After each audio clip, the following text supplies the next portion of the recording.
Imhotep, beloveds, and welcome to Building the Lighted Temple Wisdom Service. For the purpose of the recording, I am Dr. Nteri Nelson, a metaphysician, a licensed clinician and educator, and co-founder of the Academy of Kemetic Education and Wellness. So once again, family, I welcome you to this Sunday service, as we once again come together in the midst of these troubled times into these ethereal waters that we have been cultivating, this virtual space, that we may amplify our vibration and distribute the light. This is liberated space, beloveds. So welcome. And I'll say good morning to each and every one of you in a moment. Let me just see as folks are still arriving. Okay, so let's just continue. And what are some new updates, new capital N-U apostrophe S, what's our news? Well, one of the things that we've been hearing in the news, as I talked about last week, is our President Biden, along with statements about the economy and global warming, etc., talking about Armageddon. So this has been added to those news reports, and it's certainly something that is very palpable on the minds, on the planetary minds of the inhabitants of this earth, that this would be announced along with rising oil prices. So we will be continuing to talk and focus on that news. And I wanted to also announce that the ASCAC, which is the Association for the Study of Classical African Civilization, will be having their regional conference this Friday and Saturday. I actually will be presenting. In continuing our title, our overarching title has been Envisioning the New World, and which has caused us to look at many subjects simultaneously. One being how to, the understanding of this Messu or Messiah, both Kemetically understood and understood in terms of Christianity. And it's led us into, again, looking deeply within our astro-metaphysical time and understanding what time it is as we make this dimensional shift. It has caused us to be in a process of reconciling our understanding of Haru as the Karest, and Kemetically understood, and Jesus the Christ, in terms of understanding in Christianity. It has also, in our review, which is happening now, this brief review, before we plunge more deeply, we have been looking at the distinction between our Kemetic understanding of how this Messu, this Evercoming One, throughout the ages, eternal, brings sustenance. And it has not been about a Christian dispensation of removing sin or atonement for sin. It has been about sustenance. And so we are asked once again to help move through this mental confusion that we've been in, which is coined so well in Gerald Massey's book, the Ancient Egypt, the Light of the World. He speaks about this mental confusion we've been in, and we've been referring to some of his work to help steep us in our primal wisdom and in our search for clarity.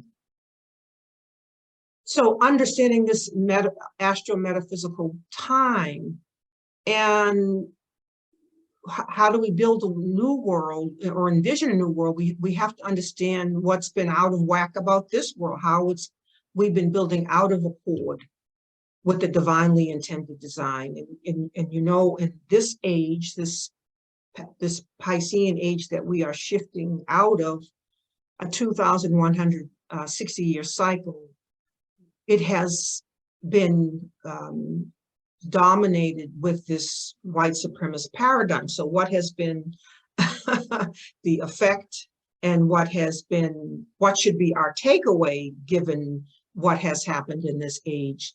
So beloveds, we are looking to use the widest brush strokes as we step back, and we are looking from a very wide angle.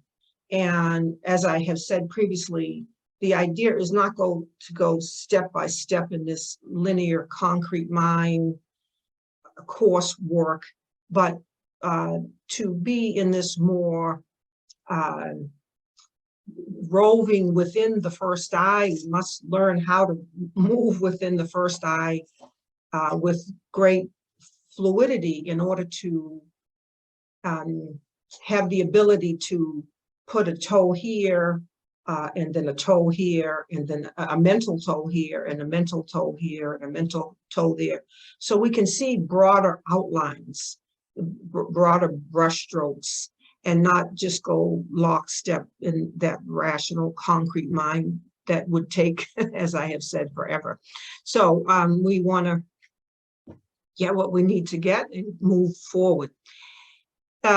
We have been talking about the Messu, the Evercoming One, and we know that this Messu, this Messiah, this Evercoming One, is the one in eternal presence that makes its appearance in each age, and it is qualified by the energies of that age.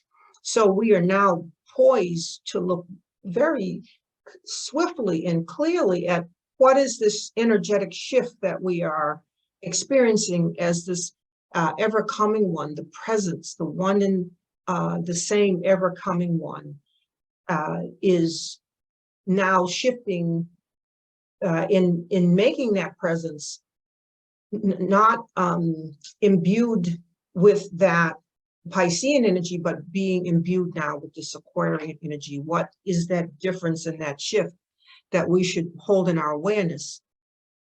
And how we embracing the Messu as we move from the Piscean age to the Aquarian age. We've talked about the mental confusion that has occurred in this Christian dispensation, this Christian dispensation of messiahship, and the naming of this presence and power and energy, and how it has been an age where we have been, as African diaspora, who have gone through a Maafa and the full fledged imposition of a white supremacist paradigm. How have we fared through this age, and what should be our takeaway as what has been our strengthening, so that we will garner what is needed that we may step fully into the Aquarian age. Just things to consider, beloveds. And of course, in any age, we have to look at the lower spiral of each of the astrological signs or constellations, whether it's Taurus or Virgo, or but in our case, we have to look at the lower spiral of Pisces, and we have to look at the higher spiral, because within each age and with each astrological sign, we have to understand how that energy may manifest itself on the lower turn of the spiral, and at its course, base, despiritualized level, or at its higher vibratory primal expression. So we have to look at both, and we are seeing, beloveds, that our work in these last, this will be the fourth of, in this focus, where we are having to first get in touch with the great fluidity we need to move from one age, to see that the fluidity that's needed to move from one age to the other, and to, in this particular moment, garner the energies and the experience that, and the strengthening that we need to go from the Piscean age into the Aquarian age. And how are we greeting, how are we meeting this presence now, where now the death blow has been given, as we have know and have studied, even though it's flailing and hissing, and that fiery dragon that I talked about multiple times, that's been dealt the death blow, that material consciousness, that white supremacist paradigm. And of course, we know it's still dangerous, so we have to get out of the way of not only the fire, but the whipping around of that tail as this cycle closes. So this is where you got to know what time you're born, and you got to wake up and know what time it is. And so we are getting moving through, and we have to look at, well, how are we, with the abstraction now of that, or subtracting out now of a white supremacist paradigm, how might we even be with these energies? How might we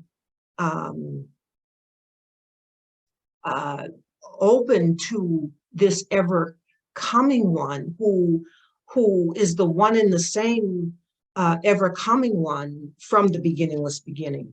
And that ever coming one is, as we have been learning, that presence that our African ancestors have called Haru the Elder. That presence, that SON has been co-eternal with the rising of the SUN, the sun. So we see the SUN and the SON as synonymous, in that when we have the new sun rising in the new age, we are again met with that one and the same presence and power that is eternal, and yet is qualified by certain energies that are happening in that age, and in this case, Piscean moving to Aquarian. I'm going to pause there a moment. We have Akul says, good morning, Hotep. Diane says, I can hear you, Hotep, everyone, and Grand Rising. And Rosa says, Grand Rising. All right. And is there a question already? Let's see. Horace, Hotep, he's just saying Hotep. Okay. All right, here we go, beloveds. As I say always, put your seat belts on. So, so again, we're looking at how are we embracing Haru the Elder, who is co-eternal with and as the one and only one, in the arising of, within the stirring of the noon, and the arising of the universal, the cosmic egg, the universal Ba, the universe in total, is the simultaneous arising of this eternal, a co-eternal Haru, the Elder. And so we have this ever coming one making an appearance in each and every age, qualified by the energies of these times. And we are looking at our embrace now, as always in our Kemetic wisdom, of how this ever coming one, this is bringing sustenance. It's not, there's been so much focus on sin in this 2,160 year period. I mean, and you know, sin has, if we're going to make this shift, do this hard, arduous uphill climb into this new dimension, we have to unburden ourselves, and we can't be walking around feeling like we're full of sin and all this other preoccupation. So embrace what our ancestors have taught us, which is this: the ever coming one is to bring the guys. Sometimes Nancy says it so well. The long guilt trip.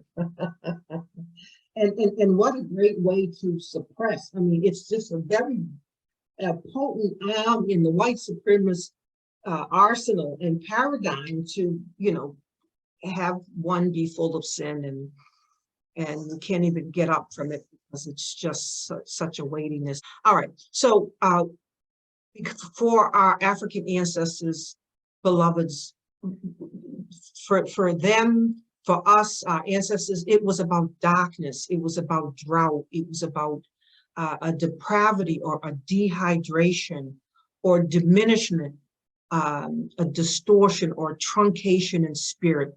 And this sustenance was to quench and renew and resurrect us out of any of these aforementioned states. Okay, so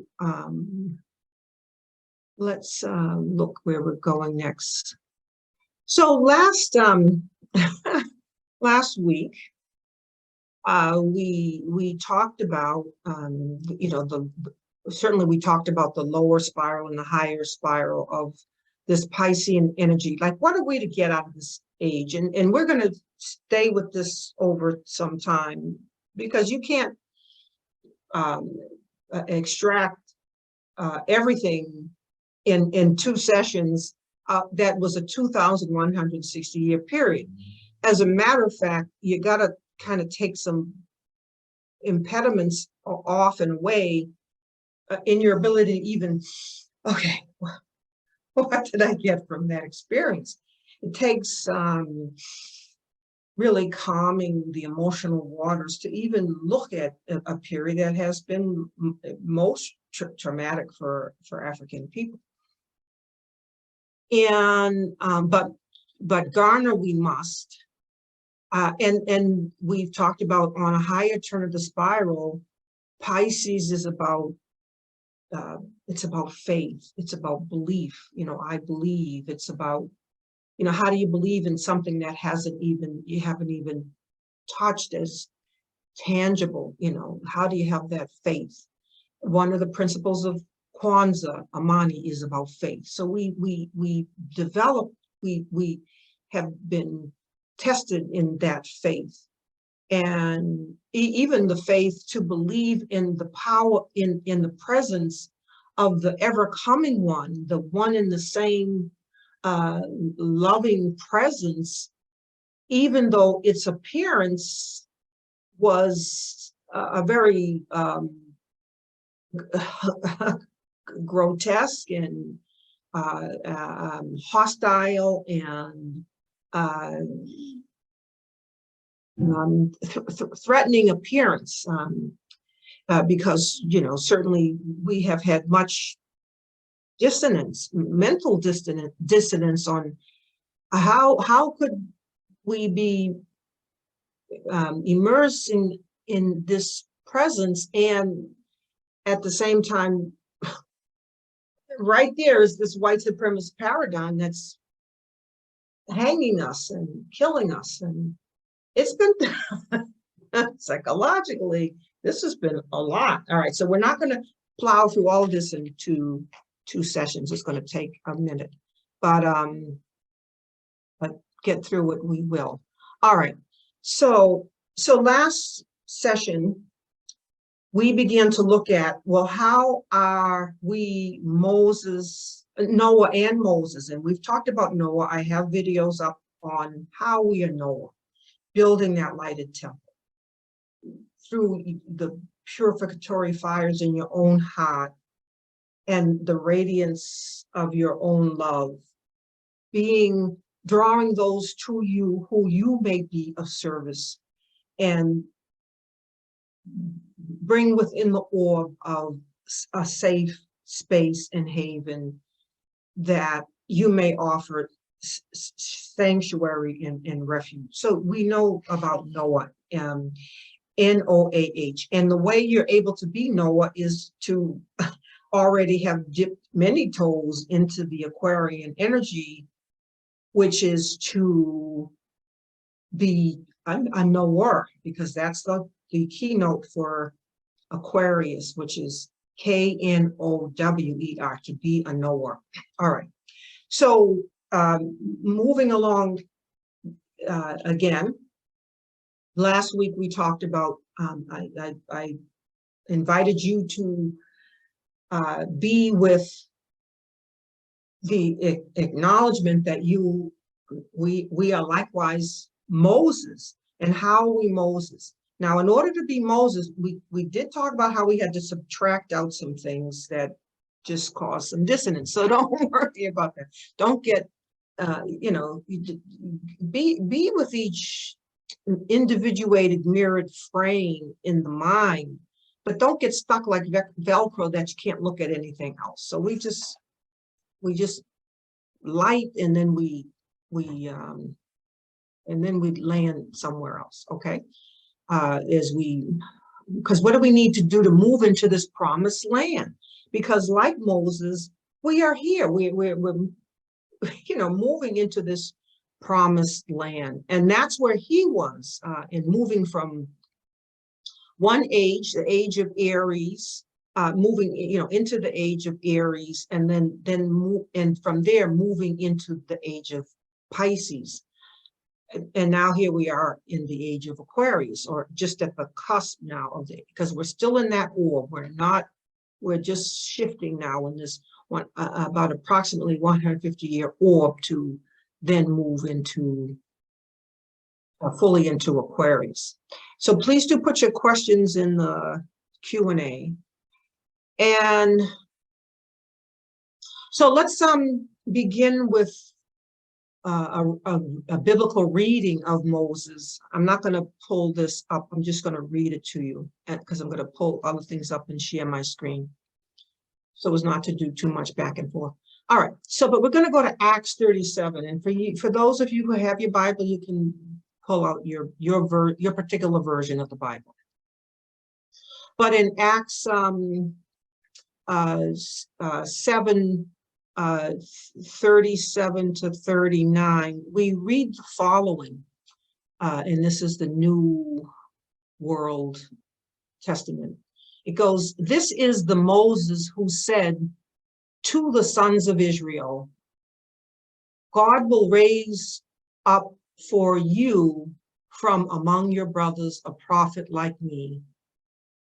This is the one who came to be among the congregation in the wilderness with the angel who spoke to him on Mount Sinai and with our forefathers, and he received living sacred pronouncement to give us." So, I mean, you just have to kind of, we are in this kind of wilderness because many are extricating themselves out of that religious paradigm as they understood, tinged with white supremacy. And I told you I was in that, had a brief part in that documentary about the religion of white supremacy, Hidden Colors. I was Hidden Colors 4. So we aren't where we were, but where are we going? Where are we going? And so we're in that kind of wilderness as we make this shift. And to make this shift requires we get in touch with something beyond where we were. And so it says here, in continuing this Acts 7:39, Our forefathers refused to obey him, but they pushed him aside, and in their hearts, they turned back to Egypt. So, here we have Moses, and the masses that he was leading forward in the wilderness, talking about how those masses pushed him aside, and they turned back to Egypt. They turned back to Kemet, saying to Aaron, make gods for us to go ahead of us. See, so we are there are parallels we can draw from what was happening in that wilderness with Moses at that time. And that is, we are betwixt in between. And so for those in the wilderness, those masses, what they did was they hearkened back. They reached back to the God that they knew in Kemet or Egypt. And because they didn't know what was up ahead. And so it says, for we do not know what has happened to this Moses. I mean, he went up to the mountain. He didn't seem to come right back down. So they just got impatient, and they said, well, fashion something we can believe in. So they went back to what they had, or what they knew. And then, and of course, and so it continues. So, for we do not know what has happened to this Moses, who led us out of the land of Egypt. So they made a calf in those days and brought a sacrifice to the idol and began to enjoy themselves in the works of their hands. So they, and beloveds, as I have shared with you, we too, in this age, many have reached back into our history, into our teachings, so that we might gain comfort, that we might see ourselves. But we too have to step back. In order to see more fully, we have to step back and step back and step back and step back. And even if it's like, oh, I want to hold on to that. It feels good to, but we still have to see the bigger picture. And so they made this calf, and they went back to a prior time and age. But we have to remember, beloveds, this ever-coming one is coming is ever present in every age, and we just have to learn how to garner what it is we are to garner in the age we are in, as well as take what we've gotten and go forward. And so this is where we are now, as we are moving from the Piscean to the Aquarian age. There are those planetary-wide who are in this shift and needing to figure some things out in terms of whether they're going to be more Velcro-like, or whether they're going to be more fluid-like, whether they're going to be more Piscean, whether they're going to be more Aquarian. And what does that require? So let me turn now to the PDF, and please put questions if you have them there. Okay, so we're moving here.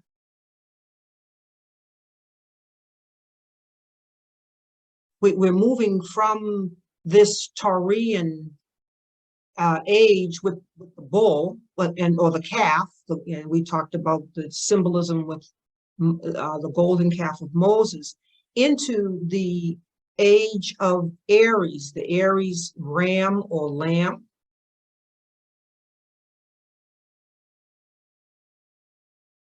And then we're going to then move to the Piscean age here.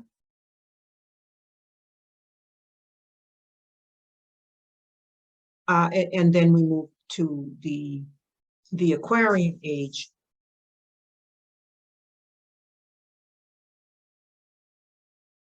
And beloveds, just for the point of mathematics, and I don't claim at all to be a mathematician, but there is 30 degrees in each sign or each age, 30 degrees.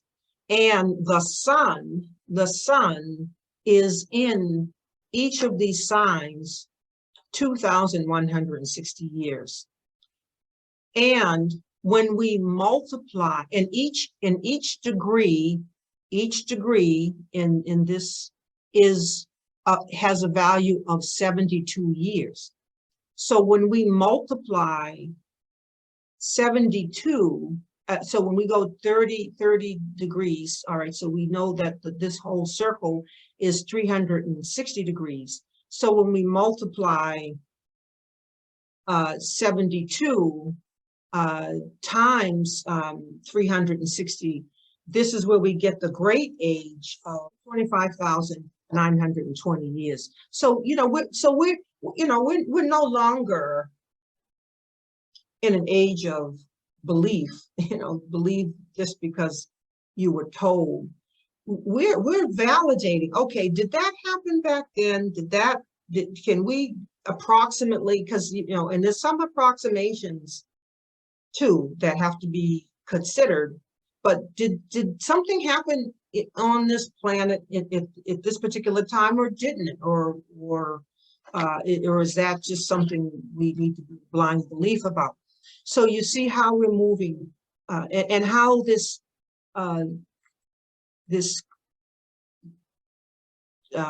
Gnostic Christian ideation is coming through, beginning in the age of the ram and subsequently or simultaneously the lamb in the sacrificial.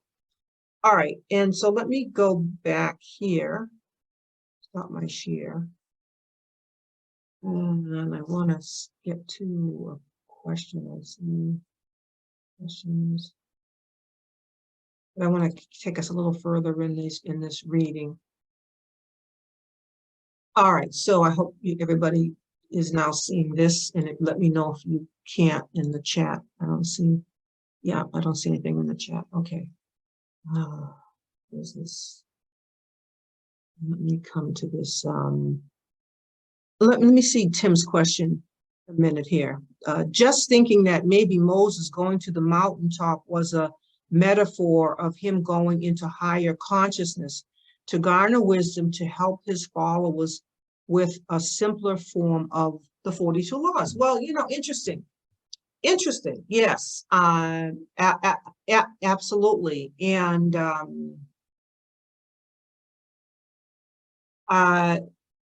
very, very well expressed. A metaphor for higher consciousness and a simpler form of the 42 laws.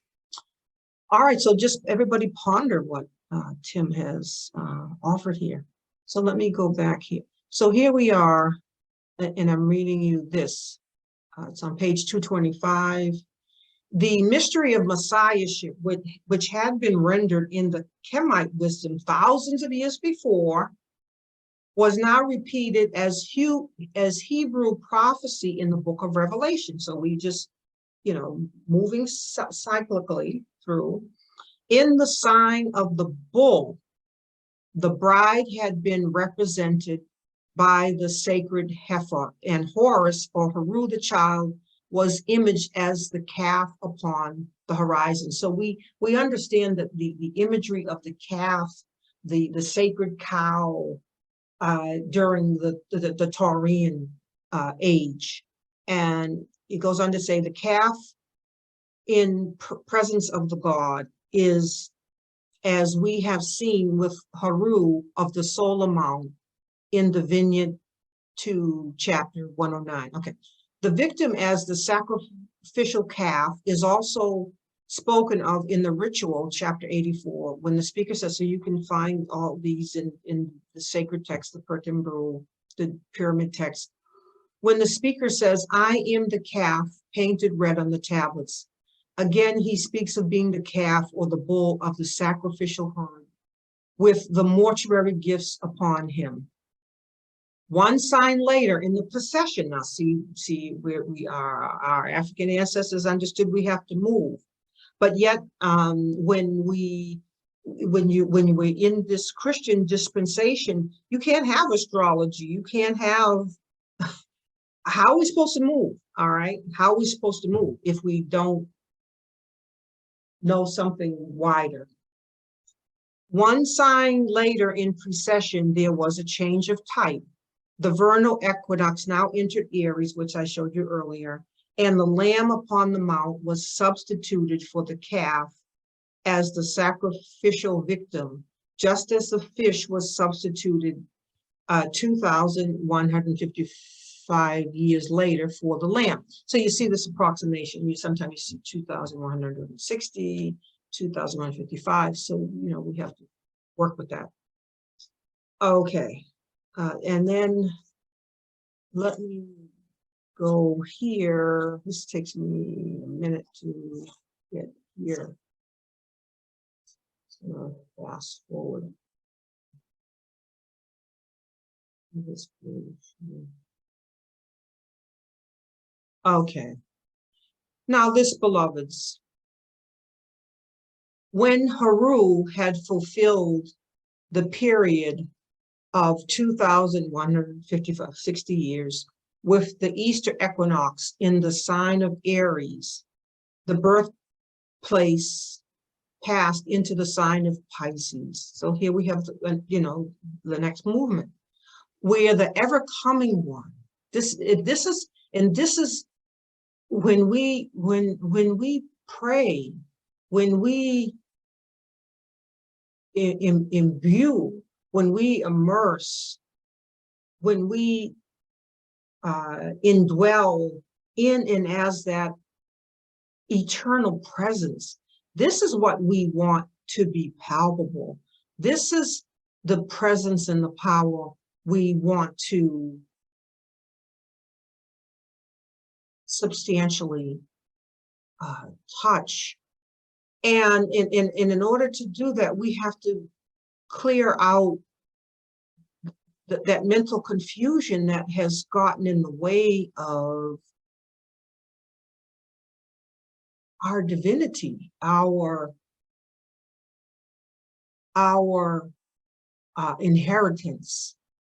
This is how we are as Haru on the throne, reclaiming our inheritance as we put together this brokenness and consciousness at which has its simultaneously corresponding with the brokenness in the body of our soul. This is how we put ourselves back together again, and come to be with and as the one and only presence eternally and forever. And so it says, when Haru had fulfilled the period, again, it's Haru, coming and coming and coming.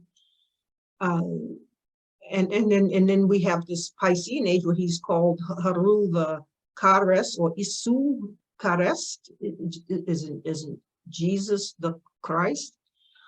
When Haru, but remember, that got all separated from everything that had preceded it, so we got a little lost.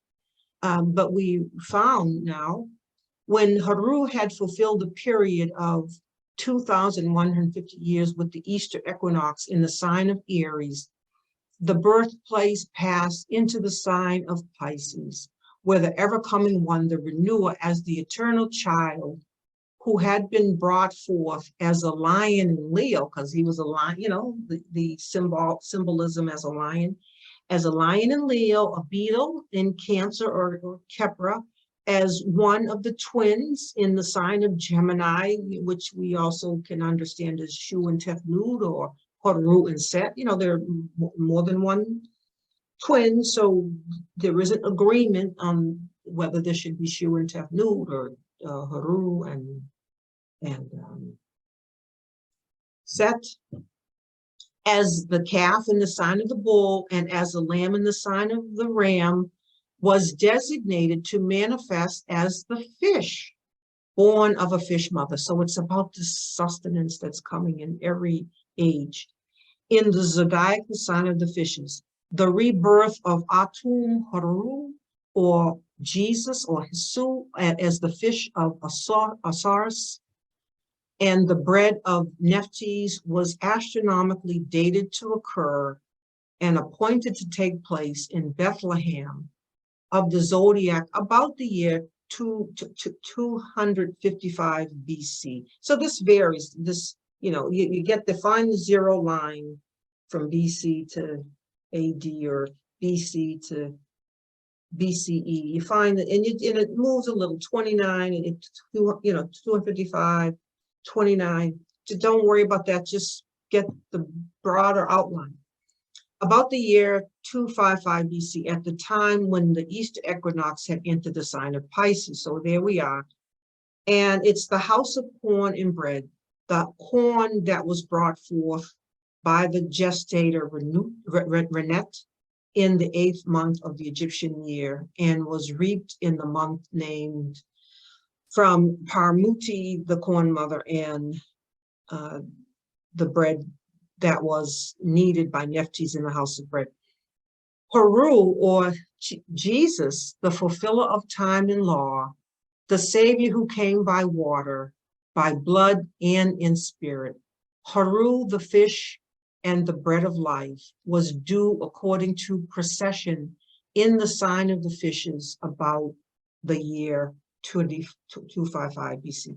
And here we are again, beloveds. We are in, as you and I have lived, have incarnated at the time to see, we're in this shift now, where now not the imagery of the fish, the symbolism of the fish, but the imagery of the water bearer in Aquarius, and the new presence and the new power. And how might this new presence and new power appear in us and through us and out into the world? This is the return of the Charis. This is the return. The returning one is happening now. We're not. We're feeling that presence and power more palpably, but we're not waiting for it as if it hasn't appeared. It's already here. We just have to make out the fine outlines and subtract out that white supremacist paradigm and presentation and,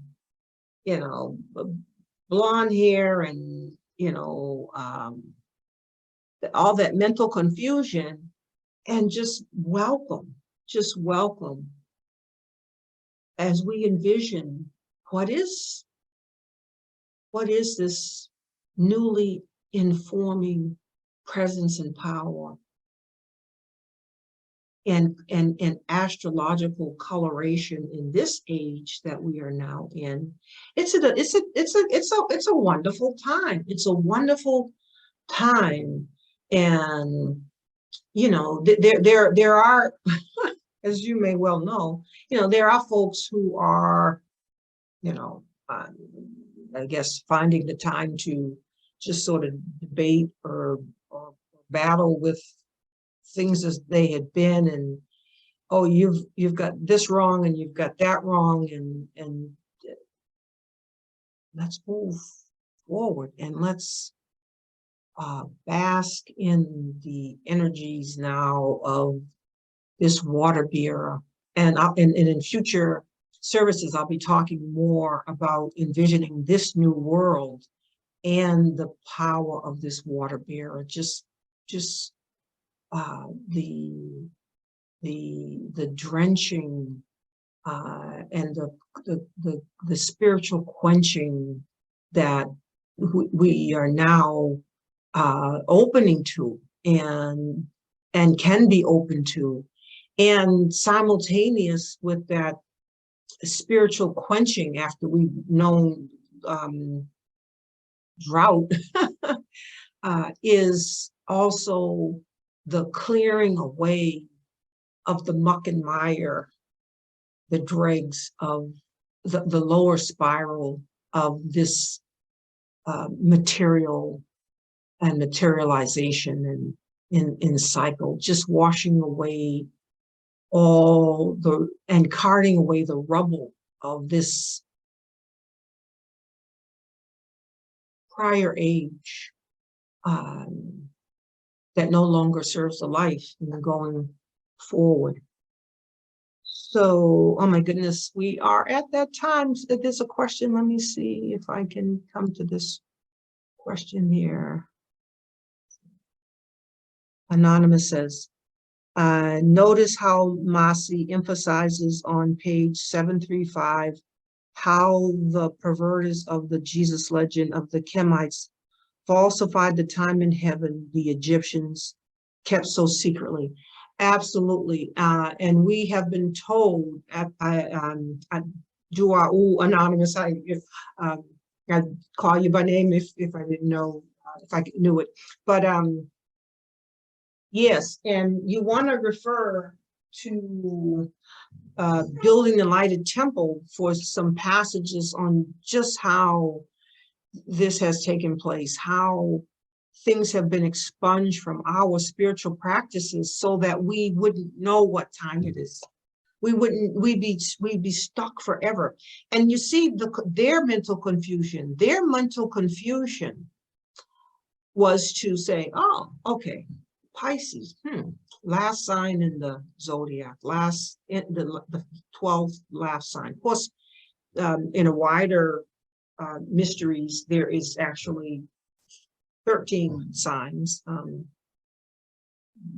one that's not talked as much about, but that's another teaching.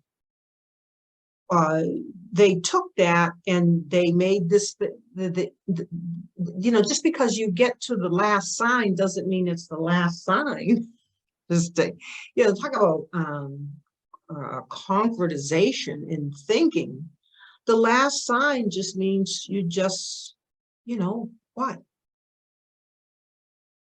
Continue the cycle. Just continue the cycle of renewal. So yes, kept so secretly, yes. And so I'm going to talk about this, how these cycles have been kept from us, how we have lost the ability to tell time. And let me see if I can't put my hand on it quickly in my book. In this chapter, you want to reread these chapters, and then I'll reference them next time. Reclamation of our history, know thyself, reclamation of our ability to tell time. Chapter 17 in Ka'aba, Building a Lighted Temple, how we have lost that ability and how we have to take it back in order to know that there's, this is how these folks could rule forever, is to expunge the ability to tell time from our spiritual practices. That's how you keep this thing going forever. Well, beloveds, we know that time is up and that cycle is closing, and we are scaling the mountain. We are making this dimensional shift. All right, beloveds, we honor your time and ending on time. And is there anything in the chat? Andrea says, good class. This was really difficult to get a path through. Yes, yes. And Nikki says, Dua'u. All right. Okay. So I'll be sending that information so that you can come on Friday and Saturday to ASCAC, which is the association, for the study of classical African civilization. This organization, above all others, I would have to say, planetary-wide, has been the concourse of African scholarship and the reclamation of our history. All of the Black African scholars who have been in that reclamation process have walked the concourse of ASCAC in offering their scholarship, offering what they have authored. And so please do tune in on Friday and Saturday. I'll be presenting on Saturday. Oh, Anika says the last conference was so great. Yes, thank you. And thank you for attending. And so this is the regional one. And then of course I'll share information as the national one occurs, typically in April, but this is the October one. So peace and blessings to everyone. We have only to be expectant and appreciative and opening to our divine inheritance. Peace and blessings. Du'a. Rosa says, peace to all of us. Yes, yes. Peace and onkuja, onkuja, sanem. So we meet again.